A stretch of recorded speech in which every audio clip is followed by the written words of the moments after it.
Bonjour à toutes et à tous. Merci d'écouter VOA Afrique et surtout d'être au rendez-vous de Votre Santé, Votre Avenir, le magazine d'information et d'éducation sur les questions de santé.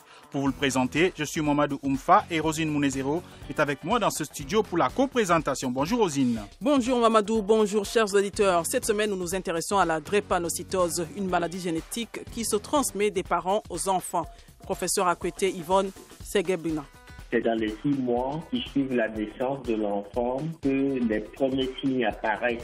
L'anémie, mais aussi le dos de la main et le dos des pieds sont gonflés.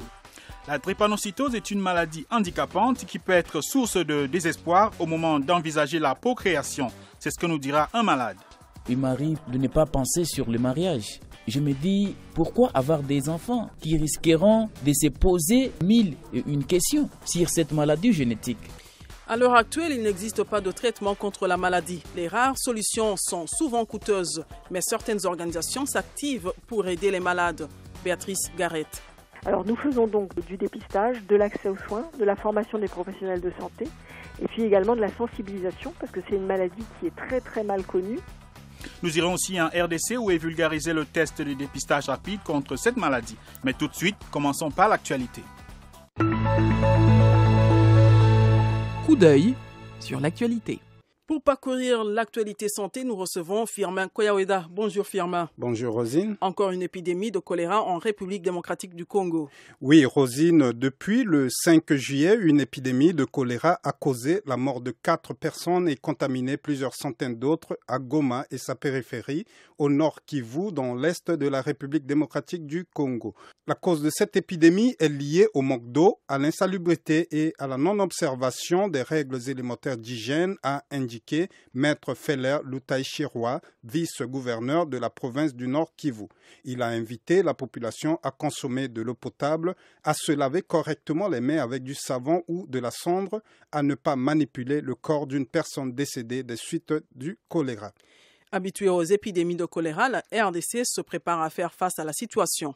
Effectivement, le vice-gouverneur du Nord Kivu a affirmé que la riposte se prépare avec l'aide des partenaires. Le choléra est endémique en RDC, mais il reste habituellement circonscrit dans l'est du pays. L'an dernier, plus de 700 décès avaient été enregistrés sur l'ensemble du territoire dû au choléra et plus de 75% l'ont été dans des zones non endémiques selon l'OMS. Pour rappel, le choléra est provoqué par l'absorption d'eau ou de nourriture contaminée par la bactérie Vibrio présente dans les matières fécales. La maladie se manifeste par une diarrhée sévère et une déshydratation parfois mortelle. Et puis au Sénégal, une start-up tente de lutter contre des médicaments périmés ou contrefaits. Oui, Rosine, l'idée d'une pharmacie virtuelle et communautaire est venue à Adama Khan, fondateur de la start-up sénégalaise Joko Santé, quand sa femme et lui se sont rendus compte de la grande quantité des médicaments inutilisés stockés chez eux, comme dans de nombreuses familles aisées. Une initiative salutaire car les médicaments contrefaits ou périmés sont un danger permanent en Afrique. Sur le continent, il n'est pas rare de voir des médicaments vendus dans les rues, mal conservés et dont les dates de péremption sont largement dépassées. Mais alors, Firmin, comment va fonctionner cette pharmacie virtuelle? Les utilisateurs de téléphone peuvent ouvrir des comptes Joko Santé pour gagner des points et les dépenser ensuite. Il suffit pour eux de collecter les médicaments inutilisés et les déposer dans des hôpitaux, les pharmacies et les centres de santé affiliés. Des pharmaciens reçoivent les médicaments, les trient, vérifient leur utilisabilité, assurent le conditionnement. En déposant par exemple les médicaments inutilisés d'une valeur de 1000 francs CFA, l'utilisateur achète 1000 points qu'il pourra utiliser pour effectuer de nouveaux achats quand il aura une nouvelle ordonnance. Une idée plutôt géniale. Vous suivez Votre santé, votre avenir sur VOA Afrique. Terminons par le Cameroun où la grippe sévit actuellement dans la capitale. Oui, Rosine, des centaines de cas sont répertoriés depuis quelques semaines dans les formations sanitaires de la capitale. Dr Paul Onambele, chef du district de santé de Yaoundé, explique que les pics de cette nature s'observent très souvent pendant la transition des saisons. C'est le cas en ce moment où on passe de la saison des pluies à la petite saison sèche. Est-ce qu'on peut parler d'épidémie? C'est vrai qu'il y a des centaines de victimes, mais l'on est encore loin d'une situation épidémique. Les médecins camerounais expliquent qu'en cas d'épidémie, le taux de consultation peut atteindre ou dépasser 50% dans les services des urgences. Mais la grippe étant contagieuse, il est recommandé de limiter les contacts physiques avec les personnes présentant les signes apparents de grippe, c'est-à-dire un nez qui coule, accompagné d'une poussée de fièvre, les céphalées, l'irritation de la gorge, les courbatures, la fatigue. Les règles d'hygiène doivent être strictement suivies en cette période. Merci Firma.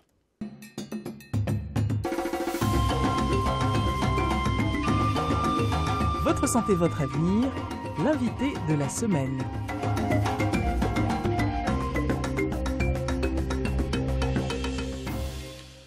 Nous vous le disions au début de ce programme, cette semaine, nous parlons de la drépanocytose. La drépanocytose est une maladie génétique de l'hémoglobine, une substance contenue dans les globules rouges qui sert à transporter l'oxygène à travers le corps. La maladie se manifeste par une anémie se traduisant par des fatigues, des vertiges, des essoufflements, des crises douloureuses pour ne citer que celle-ci.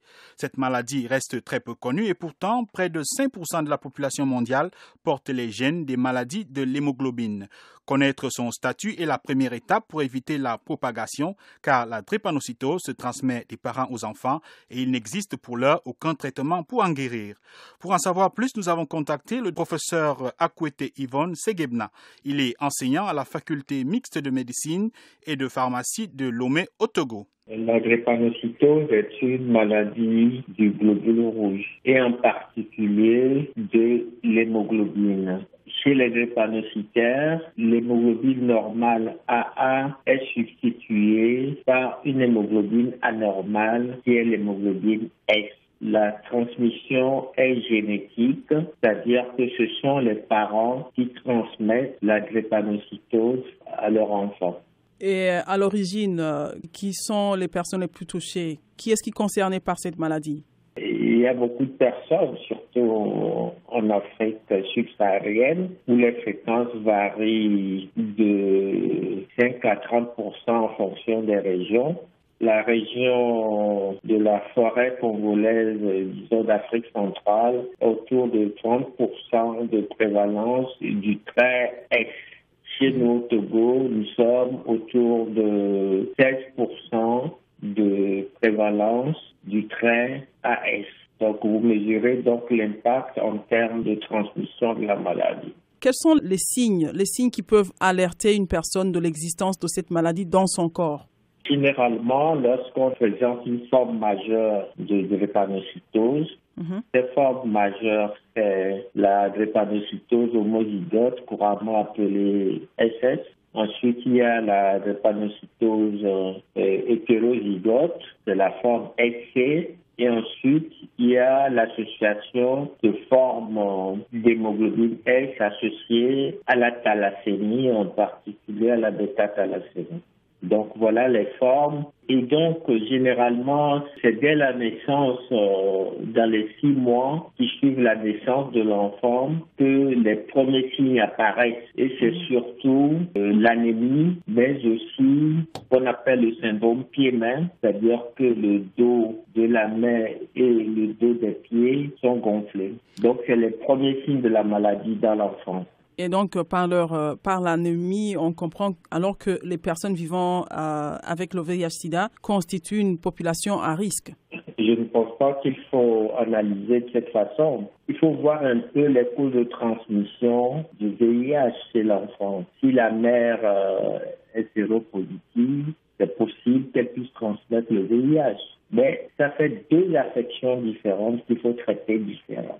Donc maintenant, au cours de la drépanocytose, comme il y a une anémie, les personnes qui souffrent bénéficient souvent de transfusions sanguines. Ça, c'est la deuxième voie possible de contamination pour le VIH.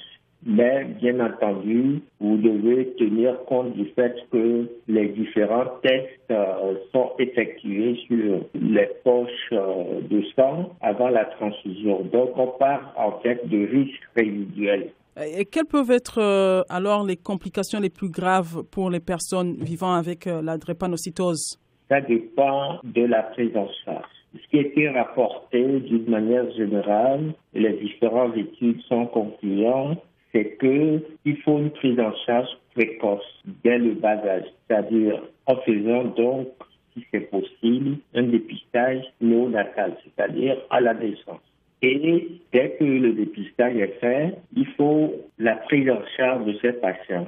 Et lorsque la prise en charge est précoce, le pronostic de la maladie et même l'espérance de vie sont différents. Mais si elle est tardive, on développe des complications.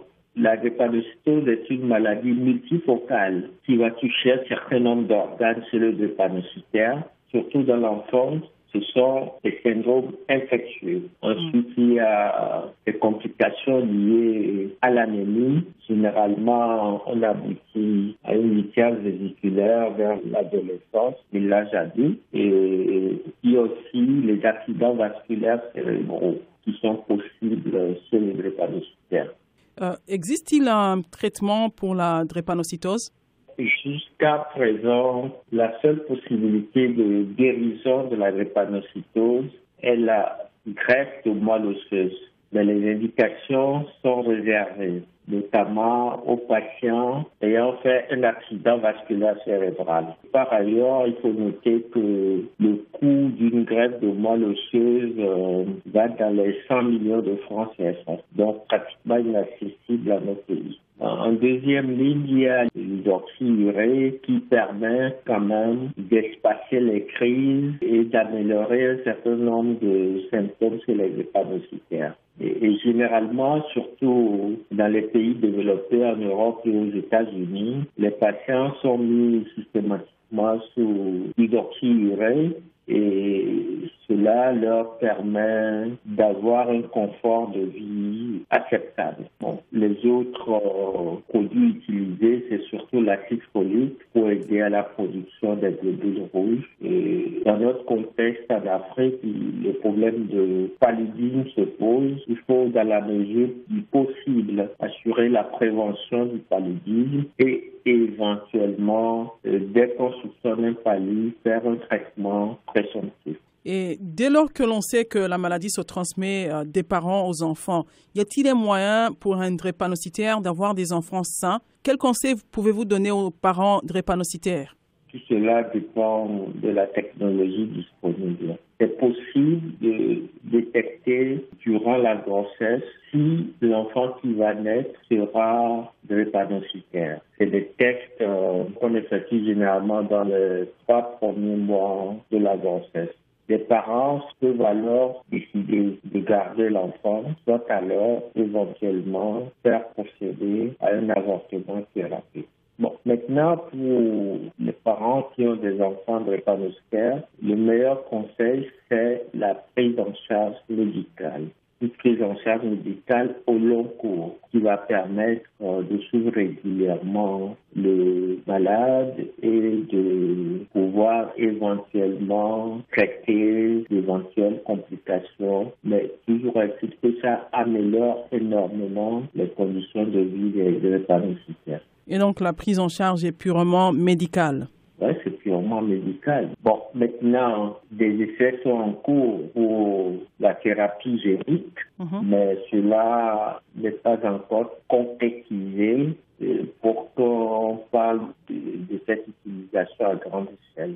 Toujours est-il que dans les essais chez les animaux, on a pu guérir la souris drépanocytaire par thérapie génique. Bon, maintenant, la question de savoir quelles seront les modalités si on veut les transférer sur l'humain.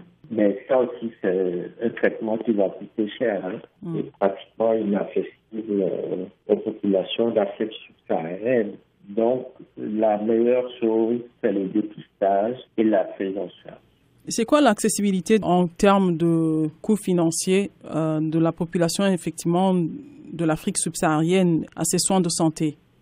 Le coût financier est lourd, surtout dans l'enfance où des syndromes infectieux. Bien sûr, il y a la prévention aussi du spectre infectieux par les vaccinations et surtout la mise sous pénicilline orale au long cours, au minimum jusqu'à 5 ans. Bon, donc les parents doivent pouvoir disposer de moyens pour pouvoir acheter ces médicaments. À long terme, le coût de la maladie est élevé. Nous n'avons pas forcément des systèmes d'assurance maladie dans nos pays. Et donc, à la longue, ça paye sur les parents. Nous remercions le professeur Akwete Yvonne Segebna qui nous répondait depuis Lomé au Togo. Quelqu'un l'a vécu? Voici son témoignage. Entrons maintenant dans l'univers d'un malade de drépanocytose. Blaise est un jeune Congolais de la ville de Beni en République démocratique du Congo. Il est malade depuis son enfance et reçoit régulièrement des soins au centre hospitalier Imagerie du Grand Lac de Beni. Il a accepté de partager avec nous ses souffrances et les craintes que lui impose cette maladie. Il est au micro de notre correspondant dans le Nord Kivu, Erikas Mouissi. Selon les explications de ma mère, ma maladie avait été découverte avant mon cycle primaire. J'avais commencé à développer les anémies récurrentes. J'avais en même temps 2 mains et 2 pieds qui gonflaient sans raison. À cela s'ajoute aussi de forts maux de tête sans aucun fondement. À ce temps, il y avait beaucoup de choses bizarres sur moi et maman perdait de plus en plus l'espoir. Racontez-nous en même temps comment vous vivez avec cette maladie, vos difficultés traitement. C'est une maladie très difficile. Je ne me sens pas à l'aise. Il m'arrive de piquer de crises. Je me souviens bien quand j'étais étudiant, il m'arrivait qu'à l'auditoire, je puisse tomber au vide de tous. Comme vous me voyez ici, si il fait chaud, j'ai de sérieux problèmes. Je ne sais pas vivre en toute quiétude. La drépanocytose est une maladie génétique. Avez-vous déjà reçu de conseils sur le fait que vous pourriez transmettre cette maladie à vos enfants?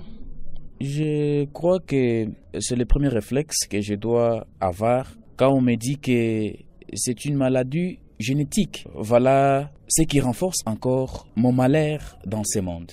C'est ainsi qu'il m'avait été conseillé d'abord de connaître mon état avant le mariage pour savoir si je suis AS ou SS. Alors, quelles sont vos craintes aujourd'hui et vos espoirs à ces propos? Les craintes sont multiples. Il m'arrive des fois de ne pas penser sur le mariage. Je me dis, pourquoi mettre au monde des enfants qui seront aussi mal vus en société? Pourquoi avoir des enfants qui risqueront de se poser 2001 questions sur cette maladie génétique? Autre chose, je voudrais demain avoir un boulot pour subvenir à mes besoins, envie de quitter cette dépendance. Mais qui me les donnera, sachant que je suis voué permanemment à des crises récurrentes?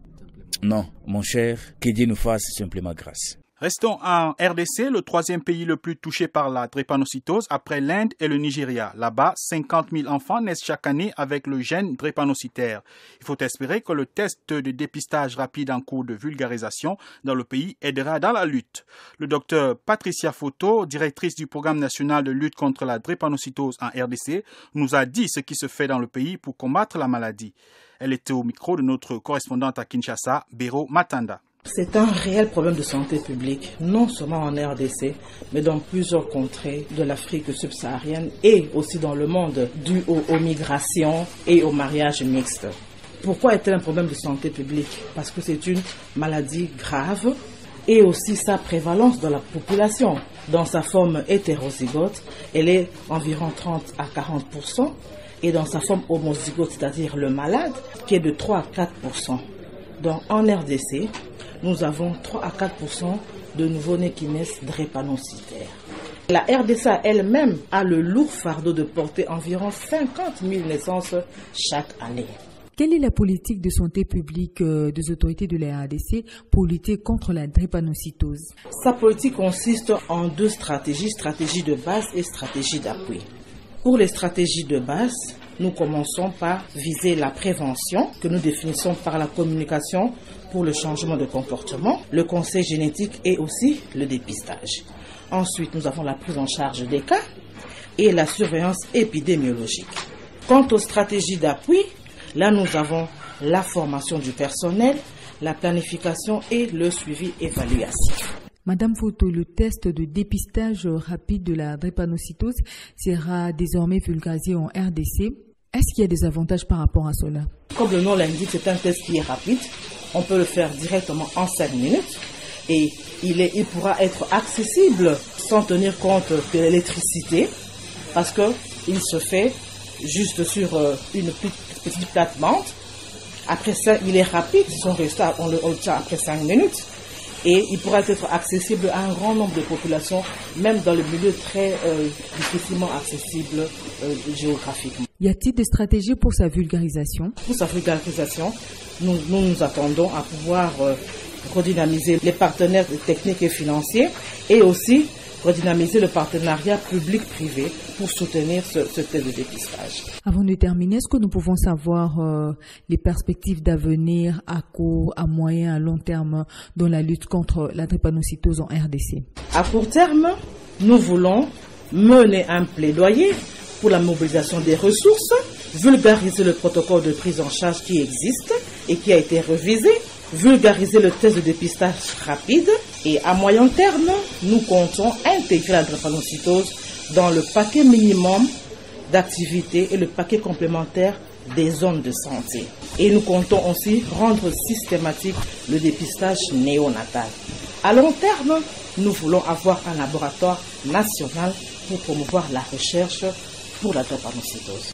Terminons cette série de témoignages par la découverte de la Fondation Pierre Fabre, une référence dans la lutte contre la drépanocytose. Jointe à Paris, Béatrice Garrett, directrice générale de la dite fondation, a expliqué ce qu'ils font en Afrique. La Fondation Pierre Fabre est une fondation reconnue d'utilité publique dont la mission est d'améliorer l'accès aux médicaments et aux soins de qualité dans les pays les moins avancés et les pays émergents. La fondation a été créée en 1999 par Monsieur Pierre Fabre, qui est aussi le créateur de l'entreprise Les Laboratoires Pierre Fabre. Et c'est une fondation d'utilité publique qui agit de manière indépendante et désintéressée. La fondation est actionnaire à 87% de l'entreprise. Donc c'est les dividendes qui permettent à la fondation de financer ses programmes. Quels sont les projets que vous développez sur le continent et quels sont les résultats obtenus depuis que vous opérez en Afrique? Cela fait plus de 10 ans maintenant que la Fondation intervient dans le domaine de la lutte contre la drépanocytose en Afrique et elle mène actuellement 7 programmes dans 9 pays. Tout a commencé en fait au Mali par un partenariat public-privé avec le gouvernement du Mali et la création d'un centre dédié qui s'appelle le Centre de recherche et de lutte contre la drépanocytose à Bamako, qui en fait accueille les patients en hôpital de jour, fait du dépistage, fait également la formation des professionnels de santé et prend en charge en fait les patients une fois qu'ils ont été dépistés tout au long de leur vie, puisque comme vous le savez c'est une maladie chronique. Et aujourd'hui le CRLD en fait s'occupe de plus de 7000 patients. Vous pouvez nous dérouler un peu les différents types de projets? Alors en fait, nous sommes présents maintenant dans différents pays, comme je vous l'avais dit, donc des pays d'Afrique de l'Ouest et d'Afrique centrale, le Sénégal, le Burkina Faso, les 2 Congos, la RDC et la RC, le Cameroun, Madagascar également, et puis nous avons aussi un début de projet en Haïti. Alors nous faisons donc du dépistage, de l'accès aux soins, de la formation des professionnels de santé et puis également de la sensibilisation parce que c'est une maladie qui est très très mal connue de la population et puis également des soignants. Donc c'est important que les gens connaissent aussi leurs conditions et comment ils peuvent se prendre mieux en charge. Donc vous aviez dit que vous suivez à peu près 7000 patients, c'est bien ça? Alors ça, c'est dans le cas du Mali. Dans d'autres pays, en fait, nous avons différents modes d'intervention, mais nous intervenons toujours avec les acteurs locaux. Alors ça peut être, par exemple, dans le cas de Saint-Louis du Sénégal, nous sommes le partenaire de l'université Gaston Berger pour une étude opérationnelle qui, à partir de cette année, va commencer à dépister de façon systématique tous les nouveau-nés qui naissent autour de Saint-Louis, pour avoir une prise en charge précoce et en fait documenter cette étude de façon à donner un plan un peu d'intervention au ministère de la Santé et montrer qu'une prise en charge précoce améliore la morbidité et la mortalité. Au Burkina Faso, nous appuyons une association de patients qui est extrêmement active et nous avons démarré du dépistage, mais nous avons également créé un centre d'information pour la population de façon à avoir de l'information et nous avons appuyé le plateau technique d'un certain nombre de structures de soins. À Kinshasa, là aussi on a un grand programme de dépistage néonatal néonatale et on a appuyé l'hôpital de Montcollet. Donc les interventions peuvent être différentes. Nous essayons d'aller là où il y a des urgences en appuyant déjà les structures et les personnels de santé et les équipes qui travaillent sur cette pathologie. Quelles sont vos ambitions et vos projets à moyen et à long terme ? Nos ambitions, c'est d'abord aussi d'appuyer la décentralisation des soins. Parce que quand vous avez un centre de référence, malheureusement, ce centre, il grossit et il ne peut pas traiter toute la population. Donc c'est important qu'ensuite on puisse appuyer les hôpitaux régionaux et les structures décentralisées pour prendre la population en charge là où elle vit. Nous avons dernièrement repéré aux États-Unis un test de diagnostic rapide qui est développé par une biotech américaine qui nous a semblé particulièrement pertinent. Et nous avons pris l'initiative d'organiser une recherche multicentrique dans 3 pays d'Afrique pour tester en fait ce test de diagnostic rapide et le comparer avec les techniques traditionnelles de dépistage qu'on appelle le Golden Standard et vérifier sa fiabilité. Donc nous l'avons fait au Mali, au Togo avec d'excellents résultats et le 3e volet d'étude a lieu actuellement auprès des populations de nouveau-nés en RDC. Si ça fonctionne bien, ça va permettre en fait un dépistage beaucoup plus rapide, beaucoup plus massif et beaucoup plus décentralisé. Évidemment, le souci après, ça sera d'organiser la prise en charge. Un autre de nos challenges dans l'avenir, c'est d'encourager la recherche. Et il faut absolument encourager les hématologues et les équipes médicales et de chercheurs du Sud de façon à ce qu'eux aussi puissent mener leurs recherches en vue d'améliorer la connaissance et la prise en charge. Nous remercions Béatrice Garrett qui nous répondait depuis la France. Pour suivre les activités de la Fondation, connectez-vous sur www.fondationpierrefabre.org. Si vous avez des questions sur le VIH, la drépanocytose ou sur les thèmes de santé en général, contactez-nous sur la page Facebook de l'émission Votre santé, votre avenir. Et puis Votre santé, votre avenir s'écrit sans accent et en un seul mot. Questions et commentaires, c'est maintenant. Chers auditeurs, un expert vous répond.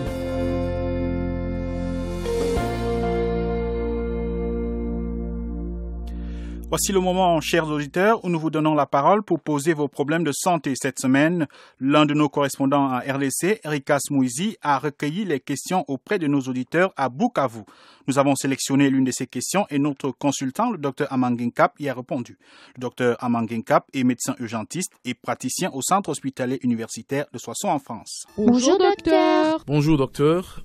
Je suis Dido Kaimbe, acteur de la société civile à Goma, au chef-lieu de la province du Nord Kivu, à l'est de la République démocratique du Congo. Les habitants au chef-lieu de la province du Nord Kivu voudraient connaître les risques qu'ils courent suite à l'utilisation quotidienne des eaux du lac Kivu non chlorées, car depuis quelques semaines, les chlorateurs commis à la plage du peuple où toute la population puise de l'eau sont entrés en grève. Ce que je peux répondre à cet auditeur, c'est très simple. Les risques encourus sont évidents. Ils courent les risques d'attraper une maladie hydrique. Parmi les maladies hydriques, la plus redoutable, c'est le choléra.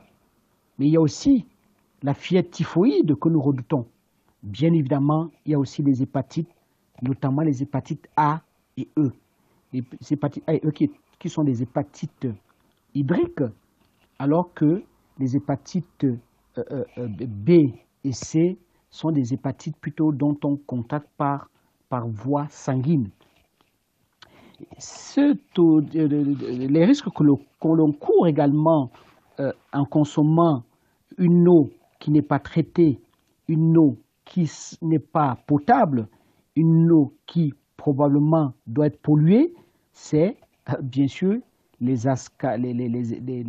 infections intestinales comme les ascaridioses. Et il ne faut pas oublier qu'en se lavant dans le lac, et le lac n'étant pas traité, on peut attraper la bilharziose intestinale ou la bilharziose génitale. On peut l'attraper. Et là, ça va se manifester par des personnes notamment qui vont peut-être uriner rouge, comme s'ils urinaient du sang. Et ça, c'est la bilharziose urogénitale que ces personnes-là ont attrapé en se lavant dans ce lac-là. Mais ce que je veux rajouter à cet auditeur, c'est qu'il peut lui-même essayer de traiter son eau. Si l'eau du lac n'est pas traitée du fait que les chlorateurs sont en grève, lui-même, il peut essayer de faire un effort pour traiter son eau. Et pour ce faire, en recueillant l'eau de ce lac-là, soit il le fait bouillir pendant à peu près 15 minutes, et à partir du moment-là, il rend cette eau-là potable, après l'avoir fait bouillir pendant 15 minutes à peu près, soit il prélève à peu près 10 litres d'eau de ce lac-là, dans lequel il va ajouter une cuillère à café d'eau de javel, qui va laisser mijoter pendant à peu près 30 à 45 minutes, et une eau de ce lac de 10 litres de quantité avec une cuillère à café d'eau de javel permet de rendre cette eau-là traitée, chlorée, et au bout de 30 à 45 minutes, elle devient propre à la consommation et il peut la consommer sans danger. Voilà les conseils que je pouvais donner à cet auditeur qui s'inquiète du fait que l'eau du lac n'est plus traitée, du fait que les chlorateurs sont en grève et qui voudrait savoir quel risque il court par rapport à cette eau non traitée. Merci, docteur.